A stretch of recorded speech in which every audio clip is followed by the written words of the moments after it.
Myself known as Santalal, Associate Professor Zoology, Government Lohia PG college Churu Rajasthan. प्रिय साथियों, मैं मेरे चैनल यूट्यूब चैनल पे आपका हार्दिक अभिनंदन करता हूं और आज वाले वीडियो में मैं पेशीय संकुचन के बारे में आपको पढ़ाने जा रहा हूं। Physiology of muscle contraction and relaxation, यानी पेशियों में संकुचन किस प्रकार से होता है। तो टॉपिक अपना है muscle contraction. When ATP is added together with the cofactor calcium and magnesium to the mixture of एक्टोमायोसिन, एक्टोमायोसिन के साथ में एटीपी और कोफैक्टर कैल्शियम और मैग्नीशियम अगर जुड़ते हैं तो actomyosin takes the form of a precipitate. Precipitate का मतलब है वेग, या इन अदर वर्ड्स, दूसरे रूप में अगर इसको बताया जाए, वी कैन से, अपन ये कह सकते हैं दैट दी एक्टोमायोसिन प्रोटीन श्रिंक और कॉन्ट्रैक्ट। एक्टोमायोसिन जो एक्टिन और मायोसिन दोनों से मिलकर के बनी हुई है उनको एक्टोमायोसिन कहते हैं। ये एक्टोमायोसिन सिकुड़ जाती है या संकुचित हो जाती है, कॉन्ट्रैक्ट हो जाती है। This is precipitate. The energy for this work comes from ATP, which now splits into ADP and inorganic phosphate. इस कार्य के लिए, यानी पेशी के संकुचन या श्रिंक या कॉन्ट्रैक्शन के लिए जो ऊर्जा मिलती है वो एटीपी से मिलती है, और एटीपी किस में टूट जाती है? एडिनोसिन डाइफॉस्फेट और इनऑर्गेनिक फॉस्फेट में टूट जाती है। This is the reason for contraction in muscles. ये मसल कॉन्ट्रैक्शन का मुख्य कारण होगा कि मसल के कॉन्ट्रैक्शन के लिए जब तक एटीपी नहीं मिलेगी तब तक पेशी में संकुचन नहीं होगा। Muscles are made of actin and myosin proteins which are present in the form of actomyosin. Muscles जो भी हैं, जितनी पेशियां होती हैं, वो एक्टिन और मायोसिन नामक प्रोटीन की बनी हुई होती है और दोनों मिलकर के present in the form of muscles के अंदर एक्टोमायोसिन के रूप में पाई जाती हैं। Myosin of actomyosin functions as ATP as enzymes. Actomyosin में जो मायोसिन नामक प्रोटीन है वो एटीपी एज एंजाइम की तरह कार्य करती है और which breaks down ATP into ADP and inorganic phosphate in the presence of calcium and magnesium ion. Calcium और मैग्नीशियम आयन कोफैक्टर्स की उपस्थिति में मायोसिन जो एटीपी एज एंजाइम के रूप में कार्य करती है वो एटीपी को एडिनोसिन डाइफॉस्फेट और इनऑर्गेनिक फॉस्फेट में तोड़ देती है। The energy released during the splitting of ATP is used for contraction in muscles. जो ऊर्जा एटीपी के विपाटन से अपने को प्राप्त होती है वो पेशियों के संकुचन में काम आती है। इधर देखिए, actin plus myosin equal to या इरिवर्सिबल रेशो से क्या एरो से क्या दिखाया है? एक्टोमायोसिन। एक्टिन और मायोसिन दोनों मिलकर के एक्टोमायोसिन का निर्माण करते हैं और एक्टोमायोसिन क्या करती है? कैल्शियम, मैग्नीशियम और myosin act as ATP as enzyme. ये मैंने आपको पहले बता दिया। यानी इस मायोसिन एटीपी एज एंजाइम के रूप में जो कार्य करती है उसकी, और मैग्नीशियम और कैल्शियम कोफैक्टर की उपस्थिति में एटीपी को एडीपी और इनऑर्गेनिक फॉस्फेट और एनर्जी में तोड़ देती है और दिस एनर्जी कॉजेज कॉन्ट्रैक्शन। ये जो ऊर्जा प्राप्त होती है वो पेशी के संकुचन में काम आती है। Next, inside the muscle fibers,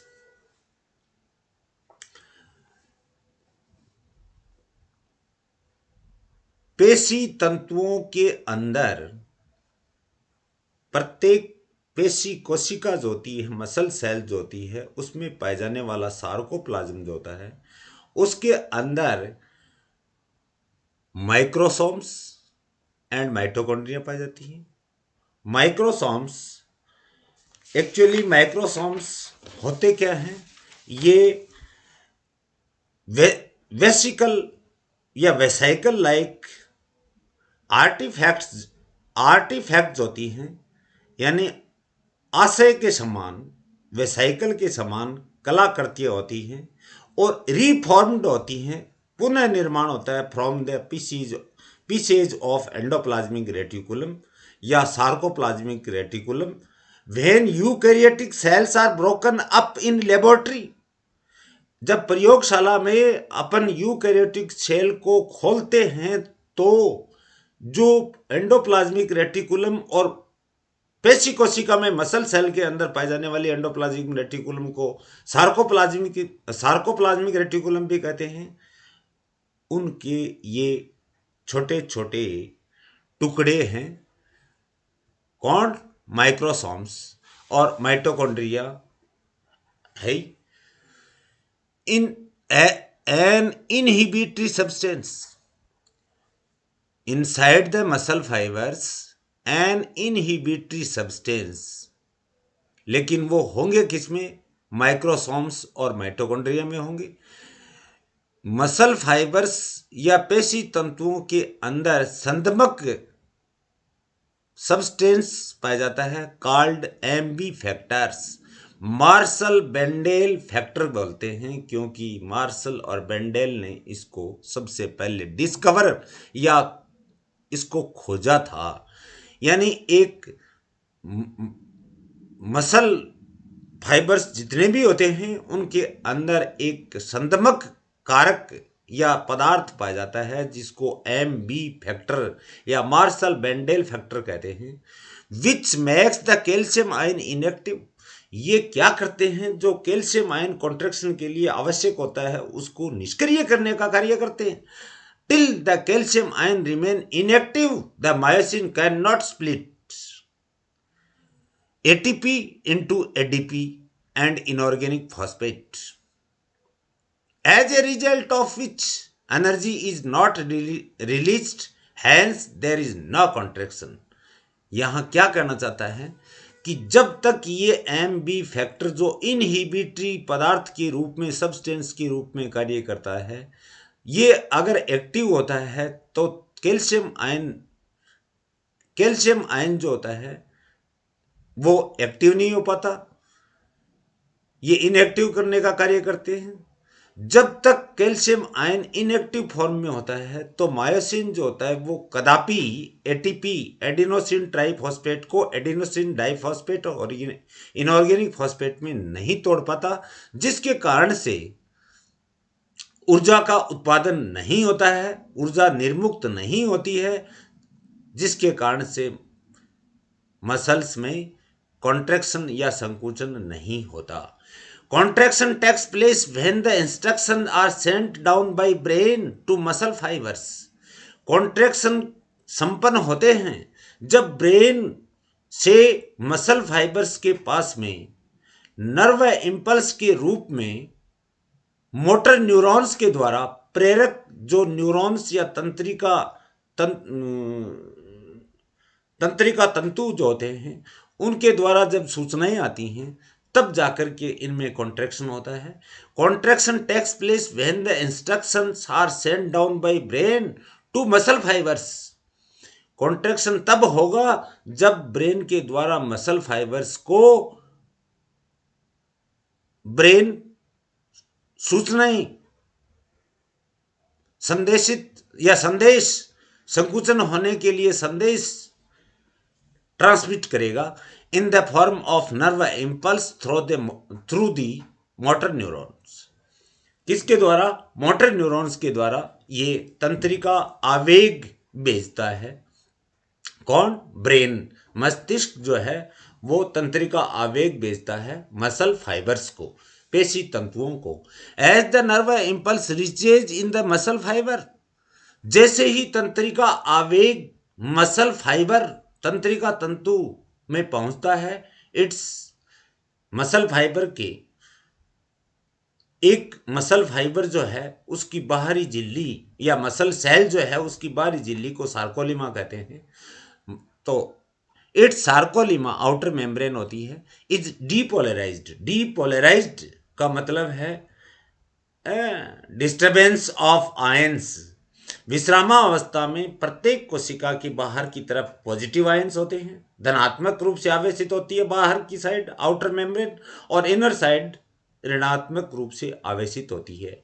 जब डीपोलराइजेशन हो जाएगा तो बाहर से धनात्मक यानी सोडियम आयंस जो है वो अंदर प्रवेश कर जाते हैं और अंदर से क्लोराइड आयन जो होते हैं वो बाहर निकल जाते हैं, जिसके कारण से वहां एक प्रकार का आयनिक असंतुलन पैदा होता है, डिस्टरबेंस पैदा होता है, जिसके कारण से एक आवेग उत्पन्न होगा जो एक इंपल्स के रूप में, जैसे एक इंपल्स से मैं आपको पीछे तंत्रिका आवेग का संचरण पढ़ा चुका हूं, उस के रूप में यहाँ डीपोलराइजेशन होने के कारण से जो एम बी फैक्टर जो संदमक पदार्थ के रूप में या कारक के रूप में कार्य कर रहा था उसको न्यूट्रलाइज कर देगा।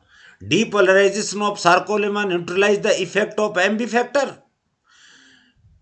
डीपोलराइजेशन सार्कोलेमा में होने के कारण से ये एम बी फैक्टर के प्रभाव को उदासीन बना देता है। So the calcium ions now become active, जिसके कारण से कैल्शियम आयंस जो होते हैं वो कैल्शियम आयंस सक्रिय हो जाते हैं।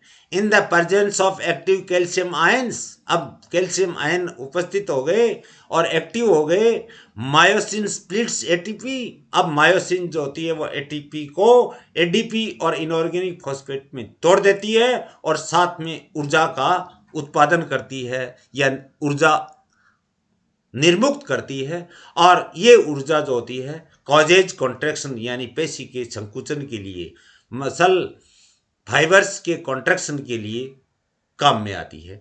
During contraction thin filament slides over thick filaments come close together. Contraction के दौरान थिन फिलामेंट्स पतले जो तंतुक हैं वो थिक फिलामेंट्स यानी ए बैंड वाले जो फिलामेंट्स होते हैं उसके ऊपर से थिन फिलामेंट्स आई बैंड वाले जो हैं वो स्लाइड करते एक दूसरे की तरफ आकर्षित या खींचने के कारण से finally they meet and there and become crumpled.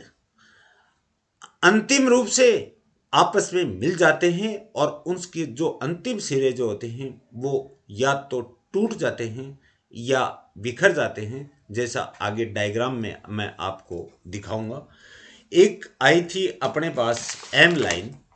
M line का मैं आपको यहाँ थोड़ा सा एक इम्पोर्टेंस बताने जा रहा हूँ, ध्यान से सुनना। As the actin is pulled, जैसे ही एक्टिन या आई बैंड में पाए जाने वाले थिन फिलामेंट्स में खिंचाव होता है, फिलामेंट्स मूव तो filaments move approximately 10 nanometre toward the M line. M line H zone के बीच में पाई जाने वाली ए बैंड में एकदम सेंटर में पाई जाने वाली एक लाइन है। This movement is called the power stroke. इसको पावर स्ट्रोक कहते हैं, द्रुत गति से होने वाला स्ट्रोक कहलाता है। As it is the step of which force is produced, जिसके कारण से एक फोर्स उत्पन्न होता है। As the actin is pulled toward the M line the sarcomere shortens and muscles contracts. जैसे ही एम लाइन की तरफ जो पतले फिलामेंट्स यानी थिन फिलामेंट्स जो होते हैं वो एम लाइन की तरफ आकर्षित या एम लाइन की तरफ बढ़ते हैं तो सार्कोमियर जो है वो छोटी हो जाएगी और मसल में कॉन्ट्रैक्शन होगा। इधर देखिए डायग्राम के अंदर ये कंप्लीट ए बैंड है और ये दोनों तरफ जेड लाइन है। दोनों जेड लाइन के बीच में पाए जाने वाली ये सार्कोमियर है। इसमें ये रेड कलर की पतली इधर दिखाई है, नीचे देखिए रेड थिन फिलामेंट और ये स्काई कलर की जो है वो थिक फिलामेंट है। तो ये स्काई कलर वाले तो ए बैंड हैं और रेडिश कलर वाले आई बैंड हैं। और मैंने आपको ये भी बताया था कि पिछले वाले वीडियो में एक सार्कोमियर में ए बैंड तो कंप्लीट होता है लेकिन आई बैंड दोनों और आई बैंड के आधे आधे हिस्से सम्मिलित होते हैं। अब ये है स्टेज बिफोर कॉन्ट्रैक्शन। ये स्टेज बिफोर कॉन्ट्रैक्शन थोड़ी नीचे आ गई है भैया, सॉरी। कॉन्ट्रैक्शन से पहले की अवस्था है ये, और बीच के अंदर आपको पता है ये एच जोन है और यहां एम लाइन दिखाने की आवश्यकता नहीं है। सेकंड स्टेज में thin filaments come close together, पतले जो तंतुक हैं वो एक दूसरे की तरफ बढ़ते हैं। अब देखिए ये जेड लाइन है, ये भी जेड लाइन है, ये भी साथ में एक दूसरे की तरफ, जब ये थिन फिलामेंट एक दूसरे की तरफ बढ़ते हैं तो ये भी एक दूसरे के नज़दीक आती है। बट थिक फिलामेंट में कोई प्रभाव नहीं पड़ता है। ये देखिए थिक फिलामेंट ऊपर वाले डायग्राम में कॉन्ट्रैक्शन होने से पहले की जो अवस्था है उसी रूप में पड़े हैं, उतनी साइज के होते हैं। तीसरी स्टेज के अंदर थिन फिलामेंट्स जॉइन, पतले जो तंतुक हैं वो आपस में जुड़ जाते हैं और देयर एंड्स बिकम क्रम्पल्ड, यानी उनके अंतिम सिरे जो होते हैं वो जुड़ जाते हैं और बिखर जाते हैं, यानी थोड़े थोड़े टूट जाते हैं, जिसको यहाँ दिखाया है। अब ये देखिए इसी साइज का, ऊपर वाली साइज का तो ये ए बैंड पड़ा है, बट ये जो आई बैंड है ये एक्टिन प्रोटीन की जो बने हुए, ये मायोसिन प्रोटीन के बने हुए हैं मोटे वाले, तो पतले वाले आपस में ये देखिए यहाँ आकर के मिल जाते हैं, यहाँ आकर के मिल जाते हैं। मिलने से यहाँ पे ये देखिए उभार सा उत्पन्न हो गया। उभार सा उत्पन्न हो गया एक प्रकार का, एक मतलब इसको क्रम्पल्ड बोलते हैं या क्रम्पल हो गए ये आपस में निकट आने से इसके अंतिम सिरे जो होते हैं थोड़े से टूट करके यहाँ उभार नुमा रचना का निर्माण कर लेते हैं। तो ये स्लाइडिंग कर रहे हैं, एक दूसरे की तरफ स्लाइडिंग कर रहे हैं। किसके? ये एक थिक सेगमेंट है ए बैंड, इसके ऊपर से, इसके ये नीचे से, दोनों पार्श्वों के अंदर, दोनों पार्श्वों से ये विसर्पण कर रहे हैं और अंदर की ओर एम लाइन की तरफ बढ़ रहे हैं। यह है एक्चुअल में मसल कॉन्ट्रैक्शन का डायग्राम। और रिलैक्सेशन होगा तो ये वापस उल्टा चलेगा, वापस उल्टा प्रोसेस चलेगा। ये वापस पहली सी स्टेज जो है वो बी में बदलेगी और बी स्टेज जो है वो ए में बदल जाएगी। नेक्स्ट,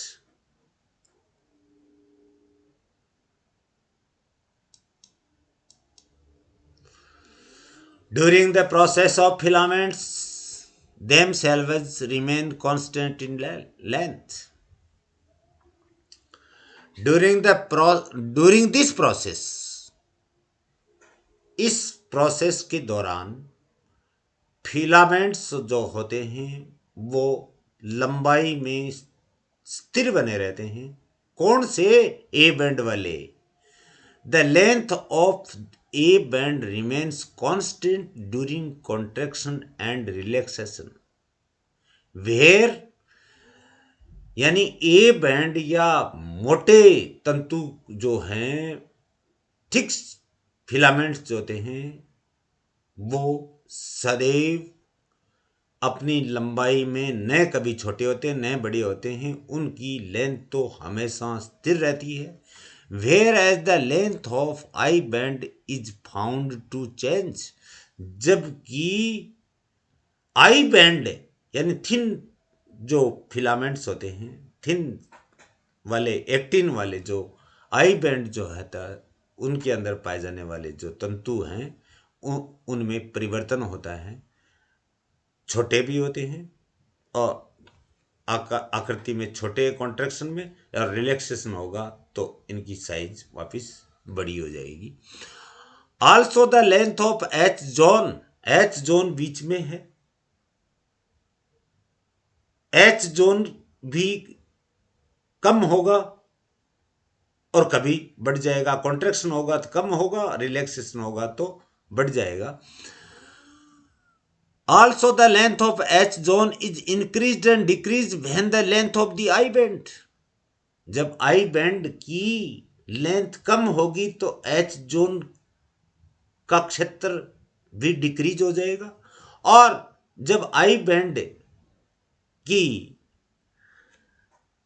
में विस्तारण होगा, वापस रिलैक्सेशन होगा, तब इनकी एच जोन का जो क्षेत्र है वो इंक्रीज हो जाता है। This means that the distance from one H zone through the Z line to the next H zone remains approximately the same. आगे एक पेशी तंतु से दूसरे पेशी तंतु के अंदर आएगा और एक जेड लाइन को क्रॉस करके दूसरे पेशी तंतु का एच जोन जो होता है वो उसकी जो बीच की दूरी जो होती है वो अप्रोक्सीमेटली समान होती है। This distance has been found to be equal to the length of the thin filaments. ये डिस्टेंस जो होती है, इनकी डिस्टेंस किसकी, एच जोन से दूसरे फिलामेंट के एच जोन के बीच की साइज लगभग थिन फिलामेंट के समान होती है। When ADP formed during contraction, ADP बनी, एटीपी के टूटने से, कॉन्ट्रैक्शन होने के कारण से, मसल में कॉन्ट्रैक्शन होने के कारण से, मसल फिलामेंट्स के अंदर कॉन्ट्रैक्शन होने के कारण से, changes to ATP, when ADP formed during contraction, changes to ATP, the muscle fibre returns to its original state, यानी रिलैक्स्ड कंडीशन में जब एडीपी वापस एटीपी में बदल जाती है तो मसल फाइबर जो होता है, पेशी तंतु जो होता है, वो अपनी वास्तविक अवस्था में आ जाता है, यानी रिलैक्स्ड कंडीशन में आ जाता है, विश्रामावस्था में आ जाता है, and becomes ready for next contraction, और दूसरे संकुचन के लिए ये तैयार रहता है, यानी दूसरा संकुचन प्रारंभ हो जाता है। Thus during each cycle one contraction and one relaxation, one molecule of ATP is consumed। एक साइकिल में ड्यूरिंग ईच साइकिल, यानी एक बार कॉन्ट्रैक्शन और रिलैक्सेशन होता है तो एक एटीपी का मॉलिक्यूल का उपभोग होता है या कंज्यूम होती है, एक एटीपी कंज्यूम होती है। Energy source for contraction, energy का सोर्स क्या है कॉन्ट्रैक्शन के लिए, ये आप देखिए point heading, in each cycle one molecule of ATP is consumed, प्रत्येक साइकिल के अंदर एक एटीपी का मॉलिक्यूल काम में आता है। बट एक साइकिल का मतलब क्या है, कॉन्ट्रैक्शन एंड रिलैक्सेशन दोनों को मिलाकर के साइकिल बोलते हैं। In each cycle one molecule of ATP is consumed but there is only very little ATP in muscles, लेकिन मांसपेशियों में तो पेशियों के अंदर तो एटीपी की मात्रा ही बहुत कम होती है, अबाउट 3 मिलीमीटर पर KG, enough for only 8 brief contractions या साइकिल्स। अब देखिए क्या कह रहा है कि एटीपी इन मसल्स कितनी हो, 3 मिलीमीटर पर केजी भी अगर उपस्थित है तो 8 बार साइकिल चलती है। When all the ATP are consumed, there will be no contractions. जब संपूर्ण एटीपी कंज्यूम या संपूर्ण एटीपी का उपभोग कर लिया जाता है तो आगे संकुचन नहीं होगा।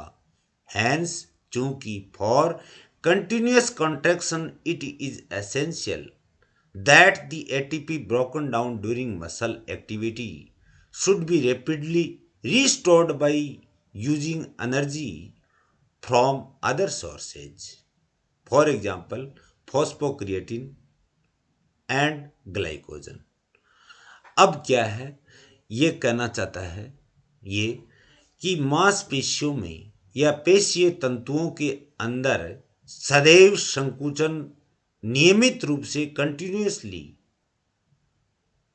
संकुचन होना आवश्यक है, नहीं तो गति नहीं होगी, नहीं तो कार्य कुशलता नहीं बढ़ेगी, शरीर काम करना बंद कर देगा।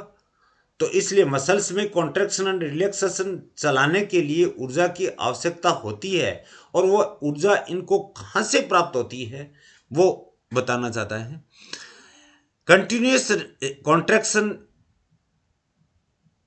It is essential that the ATP broken down during muscular activity, muscular activity यानी पेशियों में जब सक्रियकरण या एक्टिवेशन होता है या कॉन्ट्रैक्शन होता है तो एटीपी तो काम में आती है। एटीपी तो टूटती है एडीपी और इनऑर्गेनिक फॉस्फेट में। शुड बी रैपिडली रीस्टोर्ड है, लेकिन इसके स्थान पे ये रीस्टोर काम में using energy from other sources, अन्य सोर्स अन्य स्रोतों से ऊर्जा प्राप्त करता है। कौन? पेशी तंतु या कोई पेशी।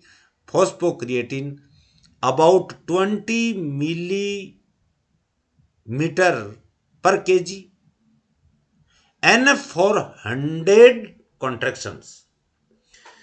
अगर 20 मिलीमीटर पर केजी एटीपी अगर इनके मोल्स मिल जाएं तो पेशी तंतु 100 बार संकुचन कर सकता है। एंड ग्लाइकोजन, दूसरा ग्लाइकोजन बताया है अबाउट 100, ये बड़ा लिख दिया, गलत लिखा गया, मिलीमीटर है ये, पर kg N for 10 to 20,000 contractions. अगर ग्लाइकोजन है और कितना 100 मिलीमीटर पर केजी है तो 10,000 से लेके 20,000 तक पेशी तंतु में या पेशीय तंतुओं के अंदर संकुचन और शिथिलन हो सकते हैं। और फॉस्फोक्रिएटिन होगा कितना? 20 मिलीमीटर पर केजी, तो 100 बार संकुचन हो सकता है। अब बाई फॉस्फोक्रिएटिन सिस्टम, क्या है ये phosphocreatine system? Phosphocreatine present in muscles, phosphocreatine मांसपेशियों में पाया जाता है। कन्वर्ट्स एडीपी, और एडीपी बनी किससे? Formed during contraction. किससे बनी थी? कॉन्ट्रैक्शन के दौरान बनी थी, क्योंकि एटीपी काम में ले ली गई और एटीपी जो है वो एडीपी और इनऑर्गेनिक फॉस्फेट में टूट गई थी। Phosphocreatine converts ADP into ATP in the presence of an enzyme creatine kinase। Creatine kinase नामक एंजाइम की उपस्थिति में ये फॉस्फो क्रिएटिन जो है ये किसको? एडीपी को एटीपी में कन्वर्ट कर देता है, बदल देता है। As a result of which is constant amount of ATP always remain present inside the muscles, जिसके कारण से मांसपेशियों में या मसल्स के अंदर एटीपी हमेशा स्थिर या कांस्टेंट बनी रहती है। ये देखिए फॉस्फोक्रिएटिन है, इसके साथ में एडीपी है। ये फॉस्फोक्रिएटिन एडीपी जो है, जो कॉन्ट्रैक्शन के दौरान एटीपी के कंजप्शन में उपभोग के कारण से बनी थी, अब क्रिएटिन काइनेज नामक एंजाइम की उपस्थिति में रिवर्सिबल रिएक्शन द्वारा क्रिएटिन और एटीपी में बदल जाती है और ये एटीपी कॉन्ट्रैक्शन में काम आती है। साथ में बना है क्रिएटिन। अब क्रिएटिन को भी अपन तोड़ डालेंगे। वापिस बिंदुओं बंधुओं। दूसरा आता है glycolysis. Glycogen present in muscles. Glycogen का ग्लाइकोजिनेसिस द्वारा बताया था कि स्टोरेज या सिंथेसिस कहाँ होता है, मसल्स में होता है और लीवर में होता है, यानी पेशियों में होता है और यकृत में होता है। Changes into pyruvic acid by the process of glycolysis.